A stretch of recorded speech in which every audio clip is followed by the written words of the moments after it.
This is Joshua Hart here for Seconds Out. Delighted today to be joined by Xavier Miller and Ahmed Hatim. Ahmed, a big fight coming up for yourself in December. Obviously, first of all, I'd like to thank both of you for your time, though. And how is everything? Yeah, all good. Thank you very much for having us. Yes, as you said, big fight on the 7th of December against Aaron Prospere. It's for the Southern area and English final eliminator. I'm looking forward to it. And as I've been saying to coach, Aaron Prosper shall not prosper, man. Xavier, just on yourself, how excited are you for Ahmed to have such a big fight? Oh, very. This is what he's been waiting for. He's been calling out everybody for a long time. He's just been waiting for an opportunity. And, it's come at the right time. Really looking forward to it. And the gym's buzzing at the moment. There's about 11 or 12 pros in here right now. So sparring's not been a problem. Everyone's learning from each other. And, we're in a very good place right now. And you mentioned obviously waiting for the opportunity for Ahmed. Ahmed, when it comes around to the fight in December, you've been 3 years now as a professional. Do you feel this is almost the perfect time to get your hands on a big fight like this? Yeah, absolutely. Of course, when I signed up to be a professional boxer, I didn't sign up to just pick fights, cherry pick fights, and so on. I signed up to be involved in big nights. I want to go all the way, and yeah, that's what I'm in this game for, man. Just to aim for the top, and hopefully, God willing, one day become first Sudanese British world champion. You know. And Aaron Prospere, this will be, I think, his second shot at the Southern Area title. So are you expecting the most fired up version of Aaron Prospere? Absolutely, absolutely. I know I'm not underestimating him one bit. I know he's going to come give it his all. But trust me, me and coach have been working. We've got a game plan. We're going to stick to it. And again, Aaron Prosper shall not prosper, man. And just looking at the card set for December 7th, it seems like a great card to be on. There's two, I think, no, there's is it two Southern Area title fights and an English title fight at the top of the bill. It's a great card. Just how privileged are you to be on such a good card, first of all. Oh, it's a pleasure. Again, Goodwin's putting a good show. It's a box mania. I'm thankful to be involved in these big shows, and you know what? We're working hard, and God willing, we're going to come out victorious. And just on yourself still, one thing I've noticed, your ring name, No Mercy. Where did that ring name come from? You know what? It's just. I think one time someone said it on a sparring, and I'll let coach probably tell you, but it's just no mercy is obviously on my opponent and on myself as well. There's no mercy until I get the job done. You know, that's what I live by, and then that's what people should expect on the 7th of December. And Javier, just on yourself again, obviously, just looking at the background. Obviously, I knew you were a big trainer, but looking at the background behind you, you've got some amazing posters there. You've got some fight pictures, some fight posters. Is this like a little collection that you've got going on around the gym? No, this room is actually the bag room Oh, for wow. the gym. But this was actually supposed to be a media room. That's what it was designed for. And then we just turned into a bag room. So, but yeah, I'm a 70s, 80s, 90s boxing fan. So yeah, we've got all the all-time greats on the wall. I'm just paying respect to all those guys. And it's just I always say to my boxers, just try and take something from some of them because they were special. Pick. Obviously, you've got your own style. You've got to develop that over time. But if you can pick a fighter that you could say, right, Alexis Arguello, I like the way he fights. Shane Mosley, all these guys are just so special, and that's why it's very difficult to be 80s and 90s boxers. So that's what this room was about, was paying homage to those guys. I mean, How when you're hitting the bag and you're looking around and you see your favorite boxers around, it's going to inspire you. Motivate, yeah. It's going to motivate you. And I mean, myself, if I could just be 1% out of these legends, I'll do good in this game. how important is it as a fighter and obviously as a trainer as well, and you, Javier, and drilling it into them to look up to these type of guys? Obviously, not just the way they were in the ring, but if you have any knowledge of how they dedicated themselves to boxing outside of the ring as well. How important is it just to drill that into not just Ahmed, but all your fighters? I think it's everything. Talking to a lot of coaches, obviously, because I traveled a lot while I was learning my game. Spent a long time in America, traveled Europe, went everywhere because I wanted to develop a coaching style based on what my coach used to teach me. And when I decided to be a coach, it was important for me to study these guys. He used to tell me what kind of guys to study, and that's why I developed a good style as a fighter, and then obviously as a coach, I do have a preference. There is a style that I really gravitate towards, but because of my experience, I've been involved in a lot of different boxers. But it's the time that I spend. As a kid, I used to either wash cars or do a paper round. I mean, that's obviously you guys are a lot younger, so a lot of that wouldn't be alien to you. But I had to get the money to get these Betamax or VHS tapes. This is how far we're going back. As a school kid, go to school, come back, do little jobs here and there. And I used to order, these VHS tapes, but they had to come from America because we didn't have those kind of channels in the UK. So it used to be like, I think it was about £12 like for a 3-hour tape. It was a lot of money at that time. But I didn't care. I spoke to the guy in America who used to call him. He used to send me a catalogue of all the fights he's got. And then I'd pick the ones that I wanted to fit on that 3-hour tape. And I'd watch it so much that the tape would actually wear out.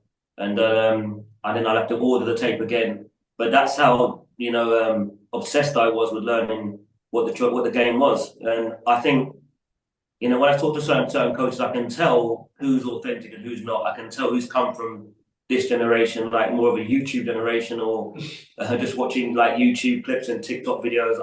It's easy. I can see it a mile away. We do have a lot of good coaches here who do come from that old school. But the fighters, like these current fighters, to me, they're not as good as the 90s fighters. And I think that's one of the reasons, because they don't spend the time studying. They watch highlights. You can't learn something watching highlights. My dad used to leave work at 6 o'clock in the morning. He'd see me watching the fight, and he'll come back at 7 o'clock in the evening, and I'm watching the same fight. I'd run home from school and still keep watching the same thing over and over again. And he used to say to me, "What's wrong with you?" Because obviously he didn't really understand how deep I was actually interested in the sport at that time. And I was young. I was like 12, 13 years old doing that. Doing paper round and stuff. So I think that's what's missing today. A lot of the basic fundamentals to me are not as good as the guys in the 80s and 90s. And I think that's what a lot of these fighters need to go back to. And I've tried to encourage these guys to do that. Don't watch highlights. Watch the whole fight. There's a lot of good fights out there where, like Tony Harrison, one of the last guys to come out of the Kronk, I keep saying to him, watch this guy. I mean, you had Tommy Hearns, and then, he won the last one to come out of that Kronk gym. But the style, you can tell, if you watch the style of fighters, you can learn a lot of different things. So that's what I'm trying to do here. And obviously, I want to build guys from my gym. I'm not really that interested in working with high-profile fighters. But it feels different when you build something. If we build through the domestic scene, then move to European, and hopefully, eventually, some of the guys will be good enough to go to world stage. Just hearing obviously the story of doing your paper rounds, washing cars, it shows that you are a truly dedicated man to the sport, and you deserve all the success that you've had so far, but also all the success that's going to come in the future. And obviously not just getting your fighters like Ahmed and all the other lads in your stable, not just to watch these 80s and 90s fighters, but do you reckon they can take something away from hearing how dedicated you were, not necessarily to actually being a boxer, but just to watch the fights? You mentioned ordering these tapes that were 3 hours long and watching them until they wear out. Is that something that, when you say that to your fighters, then be like, wow, like I've got a proper boxing man in front of me here? Can I answer that question? Yeah, you know what? When you see the effort coach puts into planning and designing what we should work on in camp, it's just it makes you almost feel like ashamed not to put in the same effort, if not more. I'm talking just a day ago, he sent me a very lengthy video of things I do right and things I do wrong, and we need to work on. And that's all effort that coaches, putting into these videos and doing his job, not just in the ring, but outside the ring as well. So it's almost shameful not to put as much effort, if not more. That's and listen, honestly, this is like it's embarrassing now, because to me this is standard. When this current age of boxing, people keep talking about film study. We've been doing film study. I've been doing film study since the 90s. Every coach does some form of film study. You could have been watching old reels. You could have been watching VHS tapes. Then you're lucky enough to move on to DVDs, and now you can watch everything online. But all these old school coaches did film study. Like I don't know why all of a sudden it's a thing, like a trend. Like every time something comes around, like pads, like obviously Floyd made pads like cool, but a lot of those old school boxers didn't used to do pads. It's like every time there's a trend, everybody runs and follows it. But the actual foundation, the fundamentals is doing the studying, watching these fighters, why were they so great? Hearns, like first 5-weight champion, and you move on to someone like Pacquiao, an 8 division world champion. If you don't study these guys and how you're going to improve, you've got a library in front of you, and a lot of guys don't want to use it. Some of my boxers actually say, don't even watch boxing. I'm shocked. You're not going to get to the level of some of the other guys because the other guys are doing the education. It's just like it's better to start boxing when you're single digits or as young as possible, 10, 11 years old. The best fighters in the world started very early.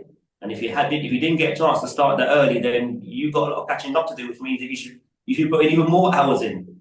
So yeah, if I don't come across a fighter that's not willing to put the time in, or just listen, because a lot of fighters in this day and age, another thing talking to these guys about before with my coach, never said a word to him. I never spoke to him. I didn't have a discussion, a conversation, an argument. You're doing this and get on with it. That's what it was. And one time I got to the gym late because I was running from school, and he threw my gym bag out the window and said, "Yeah, don't come back till next week." The lack of discipline in this day and age with the box is unbelievable. You'll be telling them things in the corner, and they want to be having a debate with you. It's very strange to me. I've just noticed this in the last couple of years. I didn't notice it before, but it's becoming a bit more regular now, which is a bit of a shame because the UK in general, we've still got a lot of catching up to do with the American fighters. We do. If you're going to be honest, they're just fundamentally better at this stage. We've got a lot of catching up to do, but it can happen. We've got some very good coaching in the UK, but the education is important.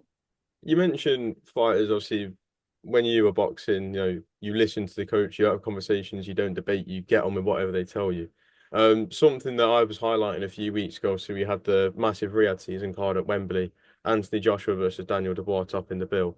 And there's this one clip that caught my eye more than anything to do with the fight. And it was a little clip in the corner after the 4th round.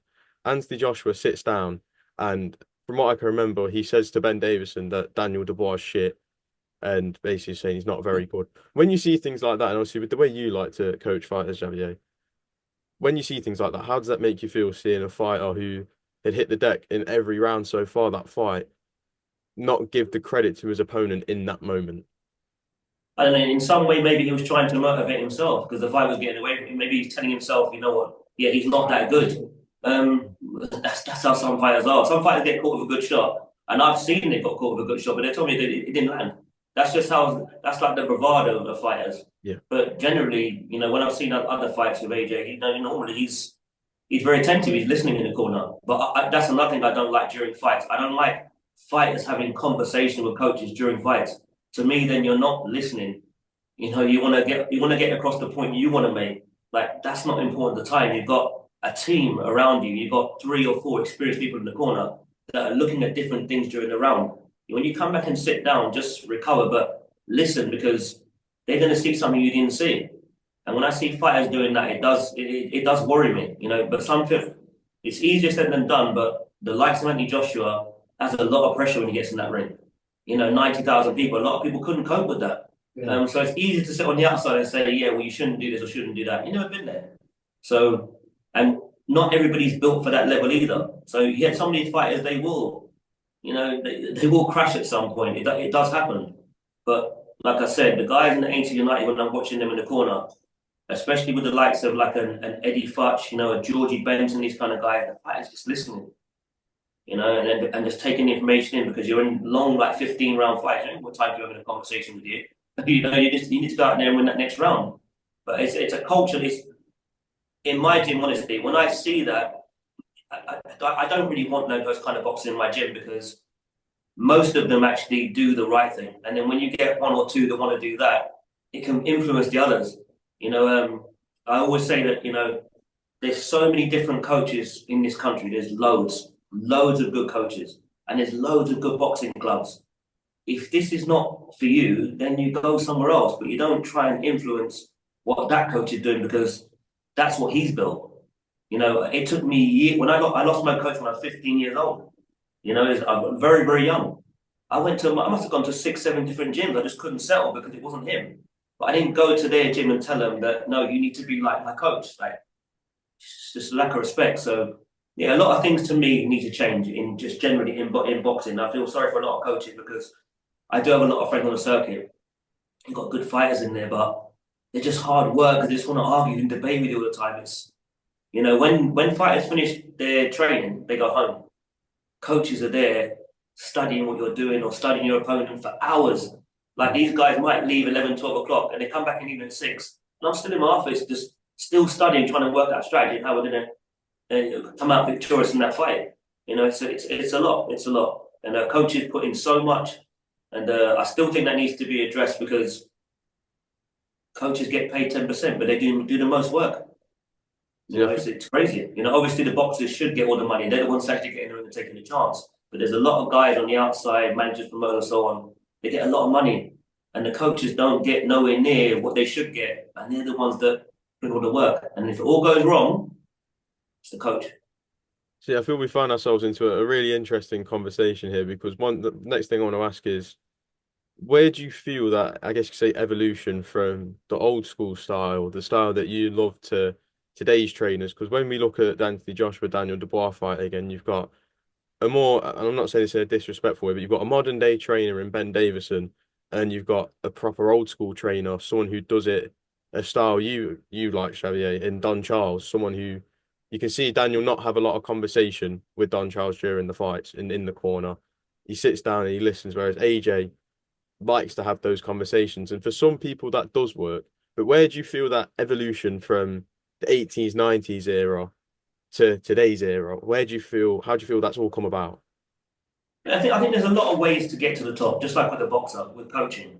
I mean, you know, Ben Davison, he's been involved with a lot of high profile boxers, so he's going to get his experience that way. There's nothing wrong with that. But at the same time, he's got Barry Smith, I think. But Barry Smith's been around, you know, as long as I have. So there is a good balance in that gym. You know, it's just like here, I've got a lot of older guys advising me, and then I've got younger coaches. You know, there's loads of different ways to get there.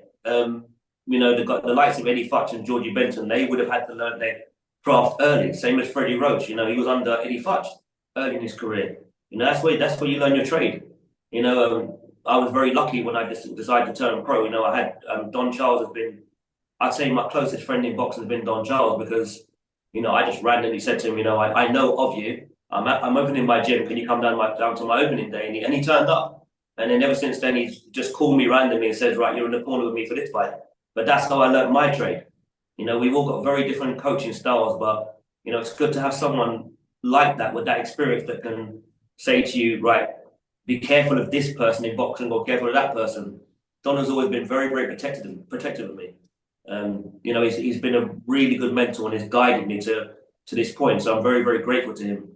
But that's not to say that the younger guys are not good trainers. You know, a lot of them have proven they've done a lot of good things. So, yeah, I just think there's a lot of different ways to get there. I can't say that my journey was the best. It's like everyone's journey is different. Just lastly then on this little segment here, obviously you mentioned Don Charles being one of your closest friends in boxing. We know how monumental that occasion was. Daniel Dubois not winning the IBF title, but solidifying himself properly as the IBF world champion. For him, his first world champion, I'm pretty sure.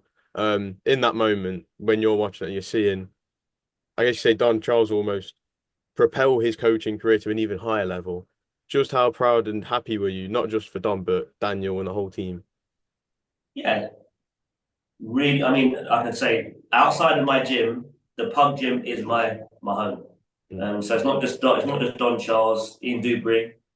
You know, all the guys there, Tony Pilt, I'm very close to all of them. So when they win, it feels like I've won. I've just, with Don, he's done it the right way. He's had so many British champions or Southern Area champions.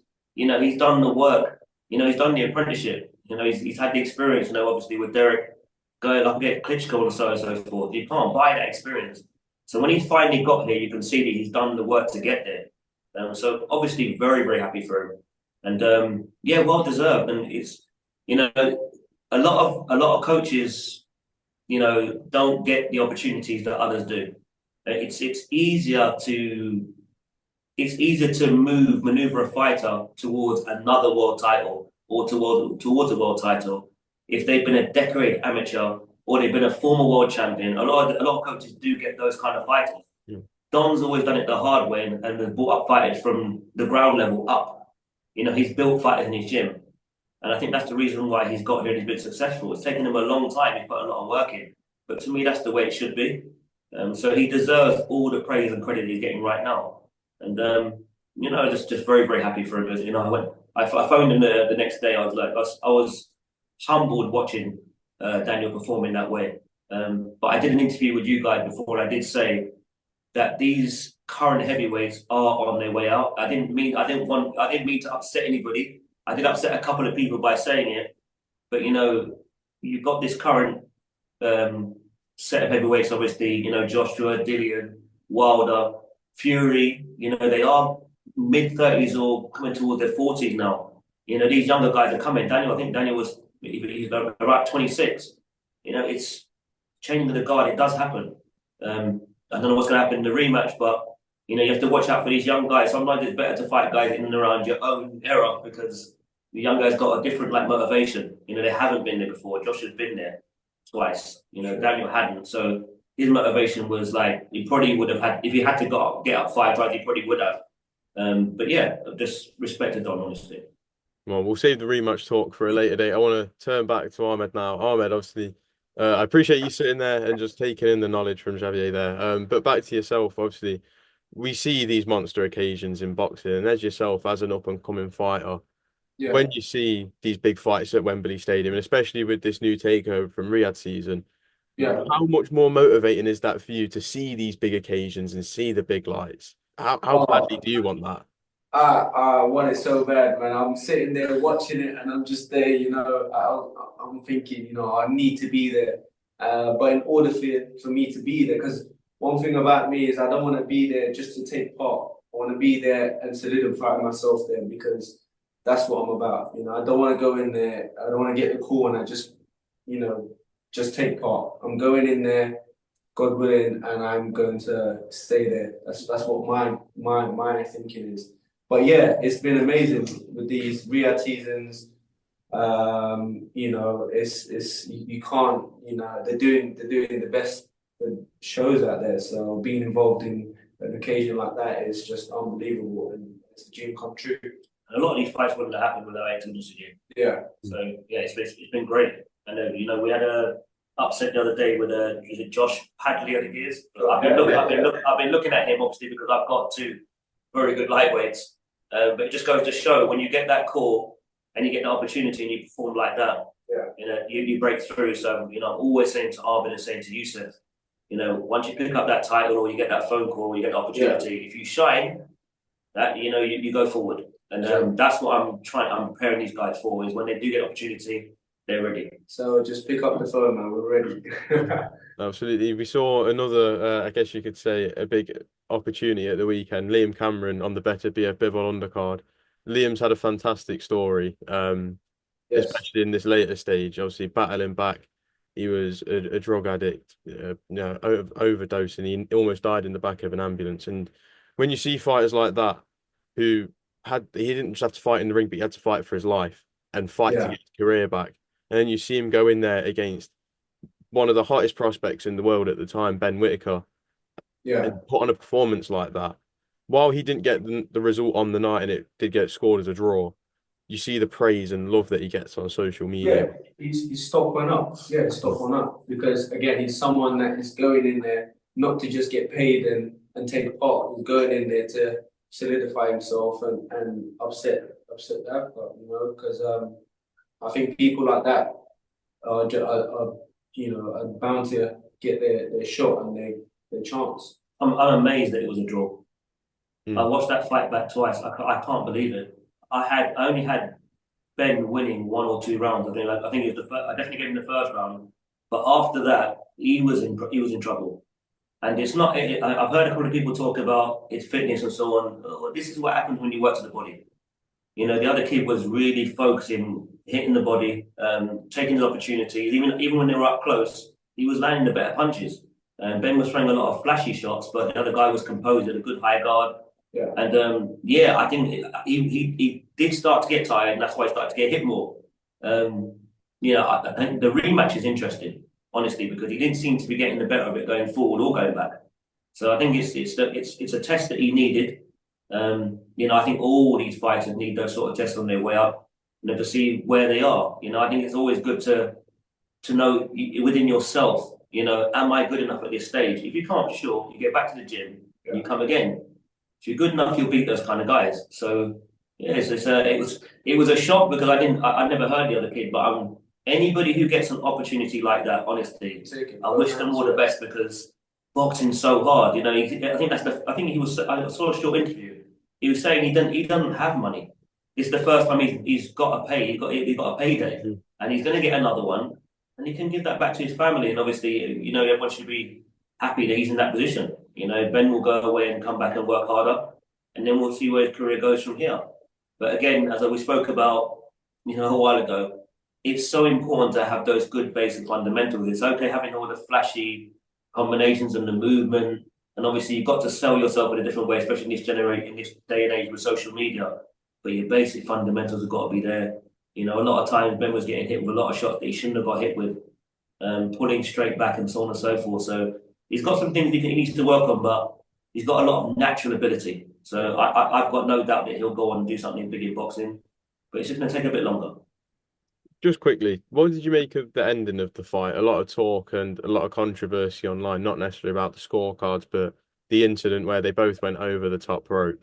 Obviously, Ben Whittaker has been labelled a quitter in this instance. Obviously, I'm not the type of person to call anyone a quitter, but those comments do get thrown around on social media.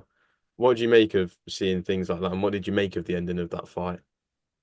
Again, you know, you've got. I think it's there's so many fights like from the 70s and 80s where guys have got, you know, a broken hand or broken jaw and they're doing the 15 rounds, and you know, I've seen a couple of accidents, not quite like that one, but you know, I think both guys could have continued. If you're going to ask my honest opinion, it looked like they both could have continued. But I'm not the one that fell over that rope. I don't know. I've got no idea. It's okay us on the outside sitting there watching and saying, "Oh, it didn't look that bad," but you're not the one that had someone's weight on top of you and falling out of a ring.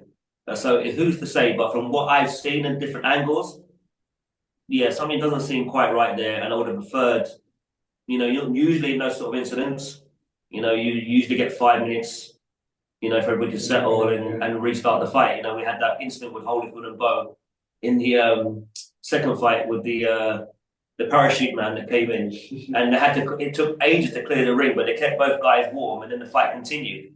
You know, there's been a lot of incidents like that. I mean, I remember when I think it was Azuma Nelson. Azuma Nelson fought a very good Gennaro Hernandez, the guy that Floyd beat for his first title. I think he got caught in his throat by Azuma Nelson, and he had to stop the fight for a good, maybe, I think it was 10, 15 minutes.